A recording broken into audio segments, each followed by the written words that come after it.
Hello mga master, narito na ang bago nating kwento tungkol ito sa isang protagonistang mambabasa na dahil sa kanyang katalinuhan ay kayang basahin at unawain ang bawat sitwasyon na kanilang kinahaharap. Kung excited kayo, mag-comment at like na lang po bilang suporta. Kaya tara na, simulan na natin. Nagsisimula ang salaysay ng kwento sa isang malaking itim na numero 1 na may checkered effect na siyang pinagtutuunan ng pansin ng may akda sa pinakaumpisa. Isang maliit na bahagi mula sa screen ang nagpapakita ng views at katabi nito ang isang numero na katumbas ng isa sa bawat seksyon. At may narinig na boses na nagsabing may isang maikling kwento na hindi gaanong sikat. Pagkatapos lumaki ang screen at makikita rito ang isang window na may mga kabanata, may isang comment at isang view para sa nobelang About 3 Ways to Survive in a Destroyed World. Inisip ng tao na lahat ng tao sa bansa at ito ay isang obra maestra. Ang nobela ay may kabuuang 3,149 na kabanata, may average na 1.9 views, at average na 1.08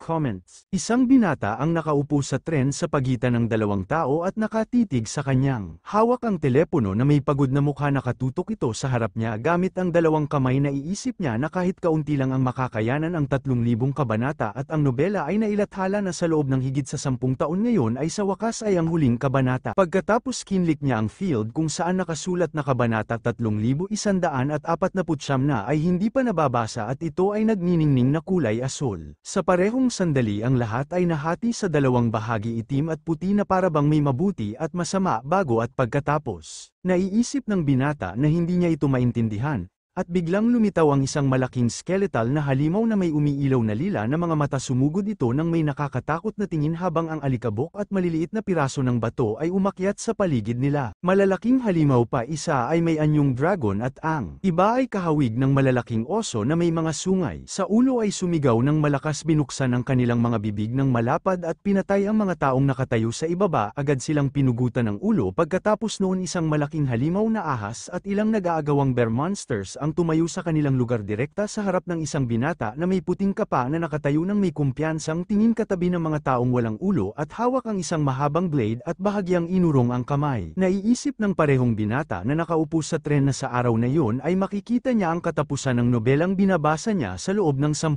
taon. Sa sandaling yun, ang tren na bumibilis sa pamamagitan ng subway tunnel ay biglang lumaglag sa riles at ang lahat sa paligid ay nagniningning mula sa mga sparks na nagmumula sa riles. Biglang lumitaw ang balangkas ng ulo ng isang tao na may puting buhok at bahagyang bilugang sungay ng kambing na kulay dilaw na naiilaw ng liwanag. Tumalon ang binata mula sa kanyang upuan at iniabot ang kanyang kamay diretso sa harap niya at nakatingin pasulong ng may hindi maintindihang ekspresyon. At ang babae na hawak ang kanyang kabilang kamay ay nakatayo sa tabi niya, nakatingin din pasulong na may takot sa mukha. Samantala ang lahat sa paligid ay labis na natakot, ngunit siya nanginitian at kumunat ang noo sa hindi kasiyahan ay nakatingin pasulong ng may nakakatakot na titig. Iniisip na hindi ito maaaring isang imahe ng telepono na may nakabukas na nobela. Kaagad na lumitaw sa kanyang isipan at sa mismong sandaling yun na-realize niya na kilala niya ang takbo ng kwento. Nakatayo ang binata sa tabi ng babae na hawak ang kanyang kamay at katulad ng ibang mga pasahero sa tren nakatingin sila diretso pasulong na may gulat at takot sa isang demonyo na may puting buhok at maliliit na dilaw na sungay na biglang lumitaw na parabang wala sa pinanggalingan. Pagkatapos makita ang lahat ng ito, agad niyang naisip na maaaring maging realidad ang mundo ng nobela. Isang binata na may bulletproof vest at gamit militar ang nakatayo sa bubong ng isang mataas na gusali katabi ng isang babae na may sombrero at nakatingin din pasulong. Sa paligid nila ay kaunting alikabok at maliwanag na kidlat na enerhiya ng gintong kulay at ilang kometa ang dumaan mula sa langit direkta patungo sa malaking lungsod na nakikita mula sa kanilang kinaroroonan. Nagbanggaan ang dalawang blades na may malakas na tunog at sa parehong sandali ay sumabog ang isang maliwanag na spark sa pagitan nila. Nakatayo ang dalawang lalaki sa gitna ng lupa. Winawasak ang lahat sa paligid at itinaas ang malaking bahagi ng lupa kasama ang mga piraso ng bato sa hangin habang patuloy na nagtatagpo ang kanilang mga espada at naglalabas ng puti at dilaw na enerhiya. Ibinato ng binata na may itim na kapa ang kanyang susunod na malakas na hampas sa tuhod ng kalaban, ngunit naperi dito gamit ang espada na may kasamang malakas na kasabay ng malakas na tunog. Muling sumabog ang maliwanag na spark sa paligid. Nakatingin ang lalaki ng pasulong na may napakadelikadong tingin habang ilang hibla ng kanyang buhok ay kumislap sa harap ng kanyang mga mata. At sa harap niya ay may maliwanag na liwanag. habang ang lahat sa paligid ay nababalot ng sparks. Napakainis ng lalaki na may itim na kapa at hindi niya maintindihan ang nangyayari. Tinatanong kung sino ba talaga siya at ipinagpatuloy ang pagtagpo ng kanyang espada sa kalaban na nakaharap sa kanya na may walang ekspresyon sa mukha. Pinaperid ang isa pang hampas. Nakatingin ng diretso ang kalaban na may kampletong may hindi maintindihan at kalmadong ekspresyon ng kalaban habang maraming sparks ang lumulutang sa paligid at ang kanyang mukha ay naiilawan ng maliwanag na liwanag. Pagkatapos sa isang malakas na galaw ng kanyang espada, itinapon niya ang kalaban pabalik at iniurong ang espada sa likod niya habang ang lahat sa paligid ay patuloy na bumabagsak at ang maliwanag na liwanag kasama ang arc ay bumabalot sa lahat. Ang lalaki na may bulletproof vest na may seryoso at kalmadong ekspresyon ay nakatingin ng diretso pasulong. Inilagay niya ang kanyang kamay ng bahagya pasulong at hawak ang kanyang espada gamit ang dalawang kamay. Iniurong ito ng bahagya. Nasa gitna siya ng napakalaking dami ng alikabok at piraso ng bato. Itinaas niya ito sa hangin at ngumiti ng pilyo habang ang pawis ay tumutulo sa kanyang mukha at napalibutan siya ng napakalaking dami ng sparks at alikabok. Sinabi niya na habang itinuturo ang kanyang daliri, pinindot niya ang kabanata 3149 na hindi pa nababasa at ito ay nagniningning na asul habang malalim siyang humihinga. Sinabi niya na kapag ayaw niyang basahin ang kabanata nakakaramdam siya ng matinding kaba. Pagkatapos dinala niya ang kanyang telepono, hawak gamit ang dalawang kamay, mas malapit sa kanyang mukha at masayang nakatingin pasulong. Pagkatapos, nang bahagyang nakalma, ipinagpatuloy niya ang pagtutok sa kanyang telepono at nakatanggap ng medyo naiinis siya. Pagkatapos ay sinimulang pindutin ang screen ng kanyang smartphone gamit ang dalawang daliri sa ulo ng kabanata 3149 na nagniningning ng asul na ilaw. Biglang na-realize ng binata sa kanyang isipan na siya lamang ang mag-iisang mambabasa na makakaalam tungkol sa katapusan ng mundong ito. Madilim na ang kalangitan at ilang malalaking gray na ulap lamang ang makikita habang ilang maliliit na partikulo ng alikabok o ilang bula ng sabon ang lumilipad sa paligid. Ilang kabataan na may ganap na magkakaibang kasuutan ang nakatayo na parabang nasa ibabaw ng tubig direkta sa harap ng araw na lumalampas sa horizon, nag-iiwan ng maliwanag na dilaw na glow. Ang kwento na about 3 ways to survive in a destroyed world ay naka-open sa screen ng telepono kung saan nakasaad na may ilang paraan, ngunit nakalimutan na ito ng may akda. Ngunit sinumang magbabasa nito ay tiyak na makakaligtas at ito na ang katapusan. Kasabay nito may lumitaw na notification sa smartphone na hawak ng binata na nagsasabing ito na ang huling kabanata at hindi niya maintindihan ang nangyayari. Kaagad pagkatapos nito, sinimulan niyang galit na i-scroll ang pahina sa kanyang smartphone. Sinusubukang i-scroll pabalik o pasulong, sinubukan niyang i-scroll pataas o pababa ngunit hindi niya magawa at sinabi niya na ito na talaga ang katapusan. Sa huli, napakalma na lang siya at itinigil ang kanyang daliri. Patuloy na nakaupo ang binata sa tren sa pagitan ng dalawang tao. May bag na nakapatong sa kanyang mga hita at hawak ang kanyang itim na smartphone ng diretso sa harap niya gamit ang dalawang kamay. Nakatingin siya pasulong na may gulat at hindi maintindihang ekspresyon. Patuloy na hinahawakan ang smartphone gamit ang isang kamay habang ang isa pa ay malapit dito. Ang tren ay bumibilis sa riles, humihiwa sa hangin at ang silweta nito ay hindi malinaw. Naiisip ng binata na siya ay Dea. Pagkatapos ay iniisip niya na ganito siya nagpakilala, ngunit karamihan sa tao ay nauunawaan ito ng mali. Nakatayo siya ng diretso sa harap ng isa pang lalaki na may notebook sa kamay at sinabi na siya lamang ang anak sa pamilya at siya sumagot siya na oo, ngunit hindi yun ang ibig niyang sabihin. Pagkatapos ay ipinaliwanag niya kung ano ang ibig niyang sabihin sa mga salitang yon. Hawak ng lalaki ang isang business card na may pirma at numero ng telepono ng empleyado at sinabi na ang kanyang pangalan ay Kim Duk-ja at naisip na ang kanyang ama ang nagbigay sa kanya ng pangalang ito upang mabuhay bilang isang matatag na tao kahit na iniwan mag-isa. Pagkatapos nito si Kim Duk-ja na medyo naiilang at kinikiskis ang likod ng ulo ay naisip na dahil sa loika ng kanyang ama namuhay siya ng isang karaniwang buhay ng binatang walang asawa. Ang negosyanteng may salamin na nakatayo ng diretso sa harap niya at may hawak na business card gamit ang isang kamay,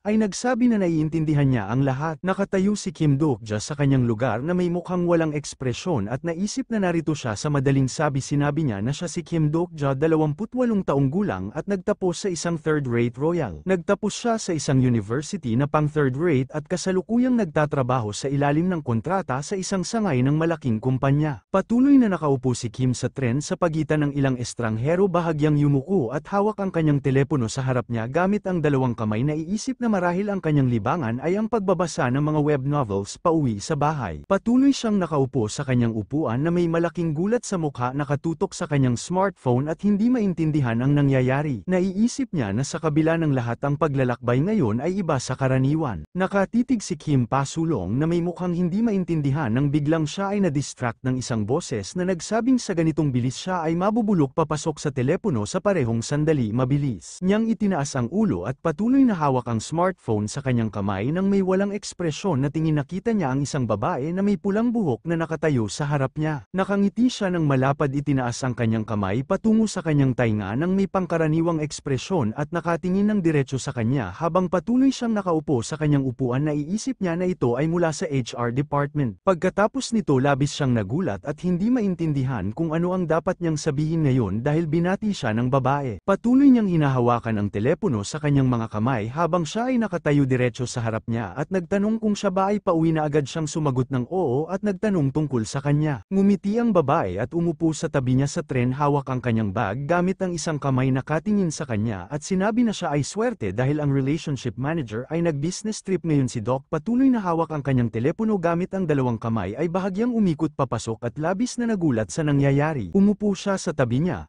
at ang kanyang buhok ay bahagyang medyo magulo ang buhok niya habang tila may halimuyak ng bulaklak na nagmumula sa kanya. Si Kim na patuloy na nakaupo sa kanyang lugar ay nakatingin pasulong na may gulat at nahihiyang ekspresyon. Iniisip niya na sa subway lamang nakilala niya ang pinakasikat na babae sa kanilang kumpanya at napansin na maganda ang amoy niya. Bahagyang iniikot ng babae ang kanyang ulo palayo sa kanya, ipinwesto ang kamay sa kanyang mukha at nakatingin pasulong ng may kalma at tahimik na tingin habang tinatanong siya tungkol sa kanyang mga biyahe sa subway. Naiisip niya na marahil ay maraming lalaki mula sa kumpanya, simula sa Deputy Director ng HR Kanga, at ang Finance Manager Hana ay nag-alok na ihatid siya pauwi araw-araw. Pagkarinig nito agad niyang ibinaba ang kanyang ulo. Inilapag ang mga kamay sa bag na nakapatong sa kanyang mga hita at may hindi masayang buntong hininga ay sinabi na may nagnakaw ng kanyang bisikleta. Siya naman ay lumingon sa direksyon niya na may bahagyang takot na tingin at sinabi, ikaw ba'y pumapasok sa trabaho gamit ang bisikleta? Sumagot siya ng oo, sabay dagdag na marami siyang overtime nitong mga araw, kulang siya sa pahinga at mayroon pa rin siyang ilang nakakapagod na bagay na kailangang tapusin. Pagkatapos ay tumagilid siya ng kaunti at ngumiti ng malapad na parabang na nagliliwanag sa lahat ng nasa paligid niya, at si Doc ay patuloy na nakaupo sa kanyang upuan, ibinaling ng kaunti ang ulo sa gilid, bahagyang ngumiti ng nahihiya habang hawak pa rin ang kanyang telepono. Naisip niya na nakikita siyang ganoon kalapit, nagsisimula na niyang maunawaan ang pakiramdam ng mga lalaking nahuhulog ang puso sa kanya. At sa anumang kaso, hindi naman yun saklaw ng kanyang mundo, sapagkat ibang-iba ang genre ng buhay na ginagalawan ng babae. Pagkatapos ay nagsimula siyang mag-isip sa kanyang isipan na upang maunawaan ang mas malaking larawan, nararapat lamang sabihin na ang dahilan kung bakit kakaiba ang araw na ito kumpara sa karaniwan ay hindi lamang dahil sa kanya. Biglang nabagabag ang kanyang mga iniisip nang may marinig siyang mga salita sa hindi maunawaang wika. At si Son na nakaupo sa tabi niya ay hawak-hawak ang puting telepono gamit ang dalawang kamay at may nakangangang bibig. Sa gulat ay nagsabing yun daw ay Espanyol na ang ibig sabihin ay maaari siyang pahiramin ng pera, at si Doc na nakaupo sa tabi niya habang patuloy na hawak ang kanyang smartphone sa mga kamay ay ibinaling ng bahagya ang ulo sa gilid na may pagkagulat at inisip na nag-aaral pa rin siya kahit pauwi, na tunay ngang magkaiba ang mga mundong ginagalawan nila. Ipinikit niya ang kanyang mga mata habang patuloy na hawak ng diretso ang kanyang smartphone sa harap niya, at pagkaraan ay ibinukas muli ang kanyang mata ay nakangangas. Sinabi niyang napakasipag niya, at si Hana sa sandaling yun ay biglang lumapit sa kanya, iniyuko ang katawan at may kuryusidad na nagsabi na, by the way, ikaw rin ang seryoso mong magbasa. Patuloy siyang nakaupo sa tabi niya, bahagyang nakahilig papalapit sa direksyon niya at tinitigan siya ng diretso gamit ang mga mata na puno ng pagtataka, naghihintay ng sagot. At si Kim bahagyang umiling palayo, itinataas ng kaunti ang kanyang telepono at patuloy na ngumiti ng malapad. Sa screen ng kanyang smartphone ay nakabukas ang Kabanata 1 ng nobela tungkol sa daigdig pagkatapos ng pagbagsak, at sinabi niya na ito ay isang nobela, at siya naman ay nagsabing maaaring sabihin na siya ay nag-aaral ng Koreano. Si Hana ay patuloy na tumingin sa kanyang direksyon na may napaka-interesadong tingin, at habang nakanganga tila ba nagningning ang kanyang mukha, at sinabi niyang mahilig din siyang magbasa ng mga nobela. Binanggit niya na nabasa na niya ang mga akda ni Haruki Murakami at Raymond Carver, at saka nagtanong tungkol sa paborito niyang may akda. At siya sa takot ay tumalikod ng bahagya mula sa kanya, hawak pa rin ang telepono ng diretso sa harap niya. At iniisip na siyempre nabasa na yun ng babae. Sinabi niyang hindi rin siya makikilala nito kahit sabihin niya ang pangalan, At saka napatawa inisip niyang hinding-hindi niya aaminin na ang binabasa niya ay tungkol sa ang mundo pagkatapos ng pagbagsak ni Shinshin. Patuloy siyang nakatingin ng diretsyo na may takot na anyo mula sa mga nangyari.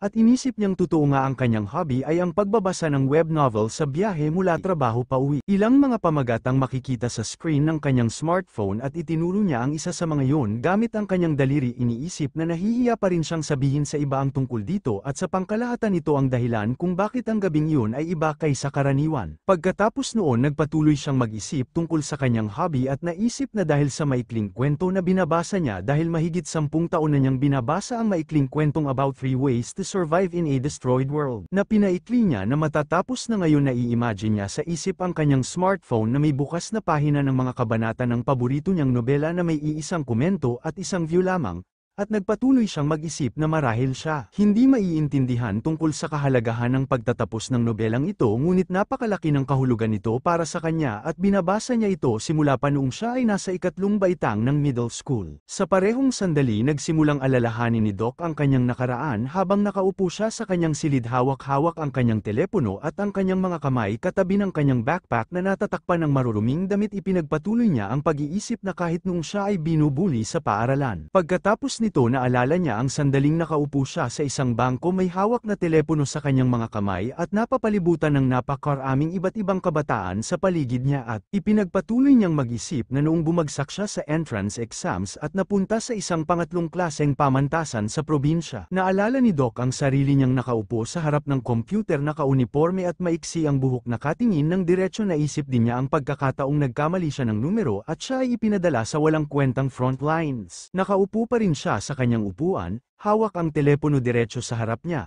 at nakatingin ng seryoso na walang anumang emosyon na mababasa sa kanyang mukha. Naisip niya na noong siya ay tinanggap para magtrabaho sa isang sangay ng malaking kumpanya mas mabuti nang kalimutan ang mga ganitong usapan dahil wala naman siyang magagandang alaala roon. Pagkatapos noon, ipinagpatuloy ni Doc ang kanyang pag-iisip tungkol sa lahat ng alaala ang pagkawasak na nadama niya sa pagtatapos ng kwentong iyon at ang kasiyahang makikita niya itong matatapos ngayong araw. Ngayon sa wakas ilalabas na ang epilogo ng Ways to Survive. Pagkalabas ng epilogo nanatili pa rin si Doc na nakaupo sa parehong upuan sa tren para bang hiwalay sa lahat ng nangyayari sa paligid niya. Hawak pa rin niya ang telepono diretsyo sa harap niya gamit ang dalawang kamay. Iniisip ang mga pantasyang nobela na umaabot sa 3,149 na kabanata bawat isa mga kwentong binabasa niya ng mahigit 10 taon, mula kabataan hanggang pagtanda. Naisip niya isipin mo inabot ng higit 10 taon para maisulat ng may akda ang mahigit 3,000 kabanata at sa kabila ng lahat ang istatistika ng pagbabasa ay halos parang may isang mambabasa lang kada kabanata. Nanatili siyang nakaupo roon at para bang lumilitaw sa harap niya ang lahat ng pahina mula sa kanyang smartphone mga kabanata at bilang ng mga pagbasa. Naisip pa niya 120 views sa isang kabanata tapos may mga 20, 10 at minsan 12 sa mga sumunod hanggang sa umabot ng 50 at nagsimula siyang magpatuloy sa pangangatwiran. Sa madaling salita, itong maikling kwentong ito ay inialay mismo para sa kanya. Pagkatapos noon lumitaw ang isang pahina ng mga komento sa screen ng kanyang smartphone kung saan ipinahayag niya ang taus-pusong pasasalamat sa may akda at isinulat na hindi na siya makapaghintay sa epilogo. Naisip niya na kahit gusto niyang magbigay ng donasyon sa may akda wala siyang kakayahan dahil sa mababang sahod kaya't isinulat na lamang niya ang kanyang mga komento, mga salitang nagmumula mismo sa kaibuturan ng kanyang puso. Patuloy pa rin siyang nakaupo sa parehong tren, hawak ang smartphone sa kamay at naisip na sinubukan niyang itampok ang nobela sa rekomendasyon ngunit kinamuhian lang ito ng iba. Gayong kung tutuusin isa naman itong magandang kwento kung may tiyaga kang basahin hanggang dulo ngunit para sa kanya mga hanggal lang talaga ang ibang tao. Samantala si Sam na nakaupo sa tabi niya ay muling lumapit sa kanya at sinubukang tawagin ang kanyang atensyon. Napatingin ito sa kanya na may halong gulat habang iniikot niya ang kanyang ulo na may halong pagkalito. Nagsimula siyang magsalita ng medyo alanganin na kung iisipin ay 1 taon na rin pala mula nang nagsimula silang magtrabaho sa kumpanyang iyon at napakabilis lumipas ng panahon. Naalala niyang nakalimutan na niya kung ano talaga ang pinag-uusapan nila at sa alang-inang sandali naisip niyang kailangan na niyang baguhin ang paksa. Agad namang ngumiti si Hana nakaupo sa tapat niya at ngumiti ng malapad, bahagyang tumatawa habang nakapikit ang mga mata sabay sabing wala pa naman talaga silang gaanong alam noong panahong iyon. Umupo si Doc sa tapat niya, ngumiti rin ng kaunti. Nakapikit ang mga mata at nakabuka ng malaki ang bibig sa pagtawa sabay sabing totoo yun, naaalala pa rin niya ang lahat na parang kahapon lang, ngunit naisip niya rin na malapit nang matapos ang kontrata. Biglang nagbago ang ekspresyon ni Hana na palitan ng gulat at takot. Doon naisip ni Doc na nakalimutan niyang si Usang O-grade ay kinilala na at siya ay na-promote na. Sa pagiging full-time, patuloy na nakaupo si Doc sa kanyang lugar, kinakamot ng alanganin ng batok o kaya'y napatawa sabay sabing lubos niyang nakalimutan na batiin siya at marahil dapat ay mas nagsipag pa siyang mag-aral ng iba't ibang wika. Si Hana naman ay inilagay ang kanyang kamay sa dibdib at nagsalita ng medyo nahihiya, sinasabing hindi naman talaga ganoon, mayroon din namang pagsusuri ng review of effectiveness at iba pa. Patuloy siyang nakaupo roon halatang nag-aalala. Ang dalawang kamay nakapatong sa bag na nasa kanyang mga hita, nakatingin lang ng diretso sa harapan. Samantala, nagpatuloy si Doc sa kanyang pag-iisip na ayaw man niyang aminin, hanga siya sa kanya na kung ang mundong ito ay isang nobela, tiyak na ang pangunahing tauhan ay isang taong katulad niya at malinaw na malinaw habang siya mismo'y hindi man lang nagsisikap. Si S naman ay todo kayod nag-aaral, nagbabasa pa ng web novels dahil doon mas lalo niyang naunawaan na natural lang na siya ay maging isang full-time empleyado at matatapos na ang kanyang kontrata. Bigla siyang tumingin dito, bahagyang nakabuka ang bibig ni Hana habang butil ng pawis ay dumadaloy sa kanyang pisngi. Pagkaharap kay Doc Josh ay agad na nagsalita, bahagyang yumuko si Doc, may anyong nagulat at tinanong siya na ipagpatuloy ang sinasabi. Kaagad namang sabi ni S na kung ayos lang sa kanya, maaari niyang ipakita ang aplikasyon na ginagamit niya. Sa mismong sandaling yun, itinaas ni Doc ang kanyang tingin at tumitig ng diretso sa harapan, ang mga matay puno ng pagkalito at pagkagulat habang pinagninilayan na kung ang kanyang buhay ay kabilang sa ibang generation. Sa tabi nanatiling nakapirmi ang isang kuliglig, mahigpit na hawak ng maliliit nitong mga paa habang patuloy na iniisip ni Doc kung ano ang kahulugan ng mga salitang iyon, na kung ang uri ng kanyang buhay ay hindi realism. Sa tapat niya nakaupo ang isang batang may hawak na lambat at isang plastik na lalagyan na may berdeng takip kung saan may ilang kuliglig. Nagpatuloy si Doc sa kanyang pangangatwiran na halimbawa kung ito'y fantasy. Patuloy pa rin siyang nakaupo roon, nakalagay ang dalawang kamay sa kanyang likuran na parang pinipreserba ang sarili mula sa lahat ng nangyayari sa paligid niya. Nakatuon ang kanyang nagugulat na tingin sa unahan, pinagninilayan kung ano ang maaari niyang maging close. Pagkatapos pinagsama-sama niya sa isip ang lahat ng mga naunang pag-iisip at nangatwira na siya ang protagonist. Sa sandaling yun biglang yumanig ng matindi ang mga hawakan sa tren dahil sa biglaang liko at napatigil siya ng saglit ni Son. Patuloy pa ring nakaupo si Doc sa kanyang upuan, seryoso ang anyo at nakatitig ng diretso sa harapan. Sinasabing ayos lang ang lahat, ngunit tumingin ito sa kanyang direksyon, gulat ang mga mata at bahagyang nakabuka ang bibig. Samantala nagpatuloy pa rin si Doc sa pagninilay na hindi niya alam, ngunit ipinagpatuloy pa rin niya ang pangangatwira na malinaw naman ang isang bagay. Nakaupo siyang diretso, seryoso ang titig, bahagyang nakangisi at nagsabi na kahit ipakita pa niya ang mga aplikasyon, wala pa ring magbabago. Pagkatapos, ipinagpatuloy ni Doc ang kanyang paglalapat ng katwiran matapos ang lahat ng kanyang nasabi na dahil sa ang genre ng kanyang buhay ay tiyak na realismo. Nakaupo pa rin siya sa parehong lugar sa tabi ng kanyang kasamahan at ipinagpatuloy ang pangangatwiran na sa ganitong genre malinaw na hindi siya isang protagonist kundi isang reader. Bahagya niyang ibinaba ang ulo at sinabi na ang mambabasa ay namumuhay ng buhay ng isang mambabasa. Si Son ay lubos na nagulat sa kanyang narinig at itinungo ang kanyang hindi makaintindihang titig sa unahan kasabay ng pagkakasalubong ng kanyang mga paa at sinabing yun nga ang buhay ng isang mambabasa. Pagkatapos ay idinagdag niya na totoong nakakawili ang mga sinasabi nito. Si Doc na bahagyang nakatalikod sa kanyang direksyon ay nakatingin ng awkward, bahagyang nakabuka ang bibig at nakatanaw sa kawalan puno ng hindi maipaliwanag na pagkalito. Umupo si Sunday sa tabi niya, mahigpit na nakasara ang mga kamao sa harapan, nakatingin ng diretso at may kumpiyansang tingin, bahagyang nakabuka ang bibig, at sinabi na kung ganoon, tila ba siya ay namumuhay ng isang ivory life. At si Doc na nakaupo sa tabi niya, tumingin siya sa direksyon nito na may ngiti at lubhang nagulat sa mga sinabi nito. Hindi niya maintindihan ang nangyayari. Nanatili siyang nakaupo sa kanyang upuan sa parehong posisyon, bahagyang nakayuko ang ulo pasulong at nakatingin pababa, sabay sabing ganito niya dapat gawin ang lahat ng bagay at gagayahin niya si Doc at magiging tapat sa kanyang sariling buhay. Nadismaya si Doc sa nakita kaya tumalikod siya rito at tumingin sa unahan gamit ang pagod na mga mata, iniisip na kahit papaano ay mas tahimik na. Patuloy niyang hawak ang kanyang telepono nang biglang ito ay malakas na nag-vibrate at dama niya yun. Patuloy na nakaupo si Doc sa kanyang upuan, bahagyang nakayuko pasulong at hawak ang smartphone gamit ang dalawang kamay nakabukas ang screen at inisip niyang ito ay isang mensahe. Nang katagalan na pagtanto niyang hinding-hindi niya ito mahuhulaan sa parehong sandali binuksan niya ang chat kay TLS 1223 na ipahayag nito ang taos-pusong pasasalamat sa kanya. Nakaupo pa rin si Doc sa kanyang upuan na may itsura ng lubos na pagkagulat habang hawak ang kanyang telepono. Nakatitig pasulong. Bigla niyang binago ang ekspresyon ng mukha puno ng pagkalito sa kasalukuyang sitwasyon iniisip na ito na ang mismong author ng Methods of Survival. Nagsimulang mag-isip si Doc kung ano ang kanyang kakaharapin at agad siyang nagpadala ng mensahe tinatanong kung siya nga ba ang author. Laking gulat niya nang si TLS 1223 ay agad na sumagot at nagpadala ng mensahe nagsasabing natapos niya ang maikling kwentong yun hanggang dulo dahil sa kanya at dahil dito ay nanalo pa siya sa isang kompetisyon. Patuloy na nakaupo si Doc sa kanyang upuan hawak ang telepono gamit ang isang kamay at tinatakpan ang kanyang bibig gamit ang isa pa sa sobrang pagkagulat habang butil-butil ang pawis na tumutulo sa kanyang pisngi iniisip niyang ang paborito niyang nobela ay nanalo sa paligsahan at ito ay nagdulot sa kanya ng hindi masukat na pagkasabi na isinulat mismo ng author pagkatapos nito.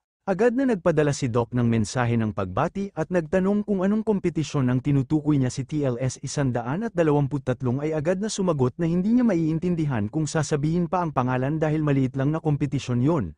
Ngunit sinabi rin niyang ang nobela ay mamo-monetize. Pagkatapos ng ilang sandali muling nagsulat ang author ng mensahe ang monetization ay magsisimula kapag na-i-upload na ang epilogo at nais niyang magpadala ng regalo bilang pasasalamat hiningi niya ang email ni Doc. Sa mismong sandaling yun biglang lumitaw ang isang ulo na may maikling puting buhok at may maliit na bilugang sungay na dilaw na kahawig ng sungay ng kambing at inisip ni Doc na malapit ng harapin ng mundo ang isang malaking pagbabago. Mabilis niyang gustong linawin ang tungkol sa regalo. Kaya nagpadala agad siya ng mensahe si TLS 123 ay agad ding sumagot si TLS 123 na salamat sa kanya kaya nabuo at naipanganak sa mundong ito ang kwentong yun. Tahimik lang na nakatitig si Doc sa mensaheng yun agad niyang itaas ng kaunti ang telepono at tumingin ng diretso sa unahan na puno ng gulat at kalituhan. Iniisip na ang paborito niyang nobela ay nanalo sa kompetisyon. Ngunit sinabi rin niyang baka maliit lang talagang kompetisyon yun o baka nagsisinungaling lang ang author dahil nahihiya ito. Samantala, patuloy lang na nakaupo si S sa tabi niya habang si Doc ay nakatitig pa rin sa telepono na hawak niya ng nanginginig na kamay iniisip paano kung gift card ang ibigay niya 50,000 won ay ayos na sa mismong sandaling yun. Pumasok ang isang bagong email message. Binuksan niya ito at lumabas sa screen ng smartphone na ang sabi ni TLS 123 magsisimula ang monetization ng alas 7 ng gabi at makatutulong ito sa kanya habang nakatingin si Doc dito naisip niya na ang regalo ay dumating na rin sa kanya ang regalo at ngayong alas 7 ng gabi ito mangyayari tiningnan niya ang oras alas 6:55 pa lang kaya may 5 minuto pa. May malalim na ekspresyon sa mukha si Doc habang hawak ang smartphone sa isang kamay.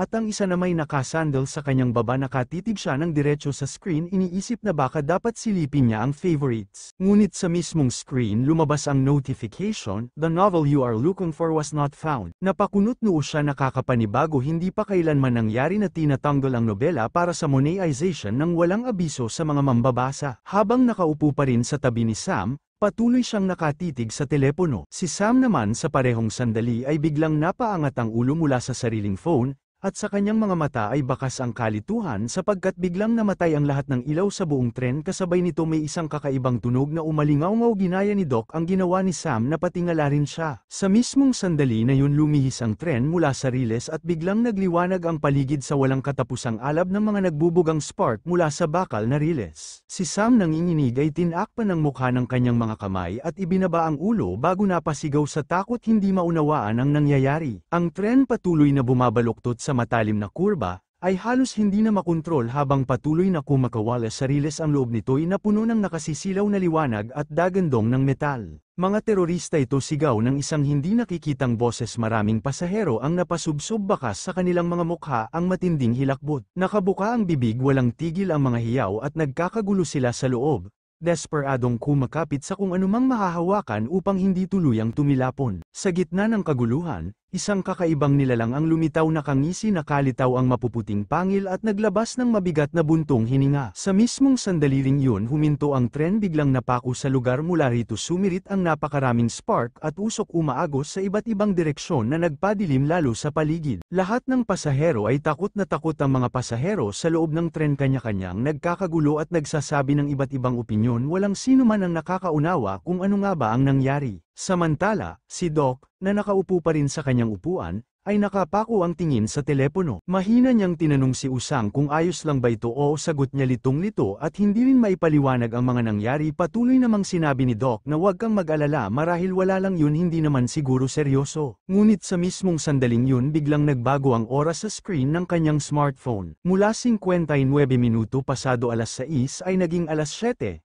napatingin si Doc ng tuwid. Bakas ang pagkabigla sa kanyang mga mata. Alas 7 na ng gabi. Monetization, bulong niya sa sarili, iniisip na sa hindi inaasahang pagkakataon ay nas akto niya mismo ang sandaling nagbago ang oras, ngunit malinaw ang sandaling iyon ay tunay na naganap. Biglang itaas ng lahat ng pasahero ang kanilang mga ulo nang marinig nila ang malakas na tinig mula sa mikropono, isang anunsyo sa lahat ng pasahero: kinakailangan ninyong tumakbo kaagad. Napatigil si Sunday, nakaupo pa rin sa kanyang upuan, ang bibig ay nakabukas sa pagkabigla, hindi makapaniwala sa kanyang narinig dahil sa takot. Lumingon si Sunday kay Doc. Si Doc naman na patuloy pa ring nakaupo sa kanyang upuan ay dahan-daang itinagilid ang ulo, bakas sa mukha ang matinding kaba at pagkahilo, puno ng takot at hindi maipaliwanag na pangunawa. Bigla siyang napamangha, hindi makapaniwala sa nakita. Habang nakatingin siya sa gilid, isang matinding liwanag ang tumama sa kanyang mukha. Mula sa kawalan, isang maliwanag na pulang liwanag ang biglang sumulpot sa gitna ng bagon, naglalabas ng enerhiya na tila mga kidlat na nagliliyab. Agad na tinakpan ng lahat ang kanilang mga mukha, nanginginig sa sindak. Patuloy na kumikislap ang pulang liwanag, naglalabas ng nakakasilaw na sinag sa unahan. Si Doc, bahagyang itinataas ang ulo habang tinatakpan ng kamay, ay nakatingala ng diretso. Ang mga mata ay puno ng gulat at kawalan ng pangunawa. Sa buong bagon lahat ng pasahero ay naguguluhan at takot na takot, ganoon din sina Doc at Sunday na parehong nakatayo sa gitna, mga mukha'y bakas ang hindi makapaniwalang reaksyon. Kasunod nito isang malamig na boses ang umalingaw-ngaw: ang serbisyo ng Planetary System 8612 ay natigil. Ang pangunahing magsisimula na raw ang senaryo. Si Doc, kaagad matapos ang lahat ng kabal-iwang nangyari sa kanya, ay nag-isip na sa sandaling iyon ay nagbago ang genre ng kanyang buhay.